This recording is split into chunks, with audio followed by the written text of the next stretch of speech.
നമ്മുടെ മുണ്ടക്കയത്ത് ബ്യൂട്ടിഫുൾ ആയിട്ട് ഒരുപാട് സ്ഥലങ്ങളുണ്ട്. പക്ഷേ നമ്മുടെ മുണ്ടക്കയം ടൗണിനകത്ത് ഒന്ന് ഈവനിങ് വൈബ് ചെയ്യണമെങ്കിൽ അതിന് ഏറ്റവും പറ്റിയ ഒരു സ്പോട്ടാണ് നമ്മുടെ ഈ കാണുന്ന ബൈപ്പാസ് റോഡ്. അപ്പോ ഇന്ന് സാറ്റർഡേ ആണ്, ഇന്നത്തെ എന്റെ ഈവനിങ് അപ്പൊ ഇവിടെയാണ് കേട്ടോ. പിന്നെ എന്റെ ഈവനിങ് വൈബ് ചെയ്യാനായിട്ട് ഞാൻ ഒറ്റയ്ക്കേ ഉള്ളൂ, വേറെ ആരും ഇല്ല. എനിക്ക് മുണ്ടക്കയത്ത് അങ്ങനെ ഫ്രണ്ട്സ് ഒന്നുമില്ല. എന്റെ ഫ്രണ്ട്സ് ഒക്കെ ഉള്ളത് എറണാകുളത്താണ്. അപ്പോ ഇന്ന് ഞാൻ ഒറ്റയ്ക്ക് മുണ്ടക്കയം വൈബ് ചെയ്യുന്നത് നിങ്ങളൊന്ന് കണ്ടോ. അധികം ദൂരോട്ടൊന്നും പോകുന്നില്ല, നമ്മുടെ ഈ ഒരു ഈവനിങ് സ്പോട്ട് മാത്രം കേട്ടോ. എന്നെ വരുത്തന്മാരുടെ കൂട്ടത്തിൽ പെടുത്താം. കാര്യം ഇത് എന്റെ നാടല്ല, ഇതെന്റെ അമ്മയുടെ നാടാണ്. ഞാൻ ജനിച്ചതും വളർന്നതും എന്റെ ഡിഗ്രി പഠിത്തം പൂർത്തിയാക്കുന്നവരെ കോട്ടയത്തായിരുന്നു. എന്റെ അച്ഛൻ കോട്ടയംകാരനാണ്. എന്റെ ചെറുപ്പകാലത്ത് ഞാനിവിടെ വെക്കേഷന് വന്ന് മുണ്ടക്ക എനിക്ക് ഭയങ്കര ഇഷ്ടമായി കേട്ടോ. ഇപ്പൊ എനിക്ക് ഏറ്റവും ഇഷ്ടം എവിടെ വന്ന് ചോദിച്ചാൽ അത് മുണ്ടക്കയാണ്. എന്റെ കൊച്ചിക്കാരി ഫ്രണ്ട്സ് ഒക്കെ എന്നോട് ചോദിക്കാറുണ്ട്, ഇത് പട്ടിക്കാടല്ലേ, ഇവിടെ എന്നതാ ഉള്ളത്, ഇവിടെ റെയിൽവേ സ്റ്റേഷൻ ഇല്ല, മെട്രോ ഇല്ല, നിനക്ക് ഈ പട്ടിക്കാടാണോ എപ്പോഴും ഇഷ്ടമെന്ന് ചോദിക്കും. അപ്പൊ ഞാൻ പറയും, നിങ്ങൾ കൊച്ചിക്കാർക്ക് ഇതെല്ലാം ഉണ്ട്, പക്ഷെ ഒരു കാര്യമില്ല, നിങ്ങൾക്ക് ശുദ്ധവായു കിട്ടുന്നില്ല. ഞങ്ങൾ മുണ്ടക്കയംകാരൻ നല്ല ശുദ്ധവായു ശ്വസിച്ച് നല്ല സന്തോഷത്തോടെ ആരോഗ്യത്തോടെ ജീവിച്ചു പോവാന്ന് പറയും. ഞാൻ വന്നുടനെ പുറകെ നിൽക്കുന്ന ചേട്ടനെ ഇന്ദുഷയല്ലേ വീഡിയോസ് ഒക്കെ കാണാറുണ്ടെന്ന്. ചേട്ടന്റെ വീട് വള്ളിയങ്കാവ് ഭാഗത്ത് എവിടെയാണ് കേട്ടോ. കുറച്ചു നേരം ചേട്ടനുമായിട്ട് സംസാരിച്ചു കഴിഞ്ഞിട്ട് ഞാൻ ദേ ബൈപ്പാസ് റോഡിന്റെ സ്റ്റാർട്ടിങ് വന്ന് നിൽക്കുകയാണ്. എരുമേലി, കോരുത്തോട്, പുഞ്ചവേലൊക്കെ പോകുന്ന റോഡാണ് കേട്ടോ ഇത്.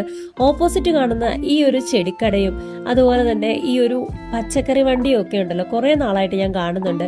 ഇതിലെ ജസ്റ്റ് പാസ്സായാലും ഇതൊക്കെ എന്റെ മനസ്സിലും കണ്ണിലും പതിഞ്ഞങ്ങ് കിടക്കുക കേട്ടോ. ദേ അതാണ് ഞങ്ങളുടെ ജിമ്മ്. ഞങ്ങളുടെ ജിം എന്ന് പറഞ്ഞാൽ ഞാൻ ഡെയിലി ആ ജിമ്മിലാണ് പോകുന്നത്, ബുൾഫിറ്റ്. ഇപ്പൊ ദേ സമയം 4:45 അസ്തമിക്കാൻ ഒരുങ്ങി ദേ സൂര്യൻ നമ്മുടെ മുണ്ടക്കെ ആറിനോട് യാത്ര പറഞ്ഞുകൊണ്ടിരിക്കുക കേട്ടോ. ദേ ഇതാണ് കുടുംബശ്രീ നടത്തുന്ന സൗജന്യ വ്യായാമ കേന്ദ്രം. ഈവനിങ് വർക്കൗട്ടിനൊക്കെ ആയിട്ട് ഇവിടെ കുറെ പേര് വരും കേട്ടോ. നടക്കാനും ഒരുപാട് പേര് ഈ വഴി വരാറുണ്ടല്ലോ. അപ്പതാണ്ട് ദൂരെ നിന്നോണ്ട് ഒരാള്, ഡീ ഇങ്ങോട്ടൊന്ന് കേറിയിട്ട് പോകാൻ.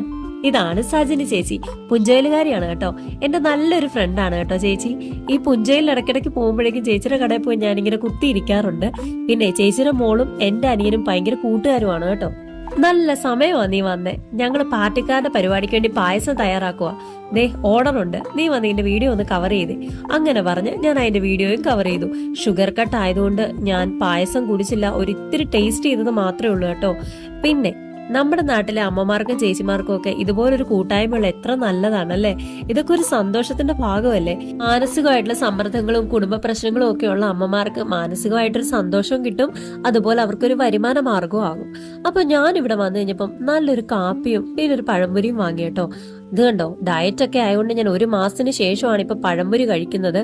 പിന്നെ ഇത്തിരി കാപ്പിയില് മധുരം ഇട്ട്. അപ്പതാ ദൂരെ നിൽക്കുന്ന അറിയാവുന്ന ഒരു തല. ആരാ? എന്റെ അനിയന്റെ കൂട്ടുകാരൻ അരുൺ. ദേ എന്റെ അനിയന്റെ കൂട്ടുകാരെന്നുപരി എന്റെ അനിയൻ തന്നെ പറയുന്നതായിരിക്കും നല്ല കേട്ടോ. എന്റെ അനിയന്മാരാണ് എന്റെ അനിയന്റെ കൂട്ടുകാരെല്ലാരും. അങ്ങനെ അവനുമായിട്ടായി കഥ പറിച്ചില്. അപ്പൊ ദാണ്ടെ വണ്ടിയെ പോകുന്നൊരു അപ്പച്ചൻ കൈ പൊക്കി എന്നെ കാണിക്കുന്നു. ശരിക്കും എനിക്ക് നാണം വന്നു കേട്ടോ. ഞാൻ എന്നിട്ട് അവരോട് പറയുകയും ചെയ്തു, ഞാൻ പോപ്പുലർ ആയടാന്ന്. ദാ അടുത്തയാള്, ഇതും എന്റെ അനിയന്റെ കൂട്ടുകാരനാണ്, റോഹൻ. പിള്ളേരൊക്കെ ജിമ്മിൽ പോകാനായിട്ട് വന്നതാണ് കേട്ടോ. എന്റെ അനിയന്റെ കൂട്ടുകാരല്ല, എന്റെ അനിയന്മാര്. അങ്ങനെ പറയുന്നതാണ് എനിക്ക് എപ്പോഴും ഇഷ്ടം.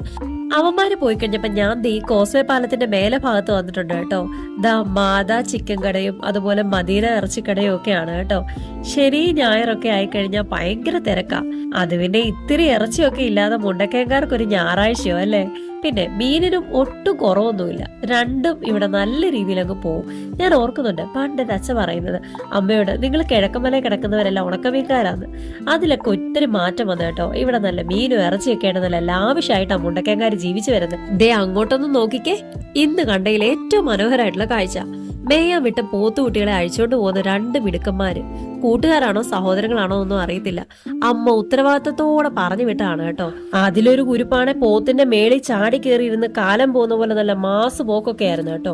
പിന്നെ നമ്മുടെ നാട്ടിലെ മക്കളൊക്കെ പന്തുകളി കഴിഞ്ഞിട്ടാണോ അതോ ജിമ്മിലോട്ടാണോ എന്നൊന്നും അറിയത്തില്ല, കൂട്ടമായിട്ട് പോകുന്ന നല്ല കാഴ്ചകളൊക്കെ കാണാൻ പറ്റി കേട്ടോ. അയ്യോ, ഈ ബൈപ്പാസ് റോഡ് കാണുമ്പോൾ ഞാൻ നാണം കെട്ട 2022 ഫെബ്രുവരി 18 ഓർമ്മ വരുന്നത്. അന്ന് മെസ്സി കപ്പടിച്ചപ്പോ രാത്രി ഒരു ഓട്ടോ വിളിച്ച് ഞാൻ മുണ്ടക്കയം മൊത്തം കറങ്ങാൻ ഇറങ്ങി. അന്ന് ഈ ബൈപ്പാസിൽ ഒരു ആൾക്കൂട്ടം കണ്ടപ്പോ ഞാൻ ചാടി ഇറങ്ങി മെസ്സി ജയിച്ചേന്നും പറഞ്ഞു. അന്ന് എല്ലാരും കൂടി എനിക്കിട്ടൊരു നോട്ടം, ഇത് എന്നെ സാധനമെന്ന്. അന്ന് ഞാൻ ചമ്മിയ ചമ്മലുണ്ടല്ലോ, ലോകത്തൊരാൾക്കും അങ്ങനെ ഒരു അനുഭവം ഉണ്ടാവരുതെന്ന് ഓർത്തുപോയി. അത് കഴിഞ്ഞപ്പോൾ ഒരു കുഞ്ഞു കുട്ടാപ്പി വന്നു കേട്ടോ. ചേച്ചിയുടെ വീഡിയോ എടുത്തു തരാമെന്ന് ചോദിച്ചപ്പോൾ ദേ എന്റെ നല്ലൊരു വീഡിയോ വലിയ ആൾക്കാർ എടുക്കുന്നതിലും ഭംഗിയിൽ അവൻ എടുത്തു തന്നിട്ടുണ്ട് കേട്ടോ. മുട്ടായി വേണോ ചോദിച്ചപ്പോൾ വേണ്ടെന്ന് പറഞ്ഞു. വീഡിയോ എടുക്കട്ടെ ചോദിച്ചപ്പോൾ നാണോ എന്ന് പറഞ്ഞിട്ട് അവനങ്ങ് പോയി കേട്ടോ. സന്ധ്യ മയങ്ങി തുടങ്ങി കേട്ടോ. കിളികളൊക്കെ ചേക്കേറാനും തുടങ്ങി. എനിക്ക് ചേക്കേറാനുള്ള സമയമൊന്നും ആയില്ല. ഞാൻ പിന്നെ നമ്മുടെ മുണ്ടക്കയാറിന്റെ ഭംഗി ആസ്വദിച്ചങ്ങ് നിന്ന് കേട്ടോ. എയർപോർട്ട് വെച്ചിട്ട് നല്ലൊരു പാട്ടും പ്ലേ ചെയ്ത് അരികെ ചേർന്നങ്ങ് നടന്നു. ദാ നമ്മുടെ പുത്തൻചന്ത പള്ളിയിൽ നിന്ന് ബാങ്ക് വിളിക്കുന്ന ഒച്ച കേട്ടു കേട്ടോ. അത് കേട്ട് കഴിഞ്ഞാൽ പിന്നെ കുറച്ചു നേരം അവിടെ നിന്ന് പോവും, മനസ്സ് വല്ലാതെ അങ്ങ് ഉരുകും കേട്ടോ. ഇതൊക്കെയല്ലേ നമ്മുടെ കേരളത്തിന്റെ ഭംഗി എന്ന് പറഞ്ഞാല്.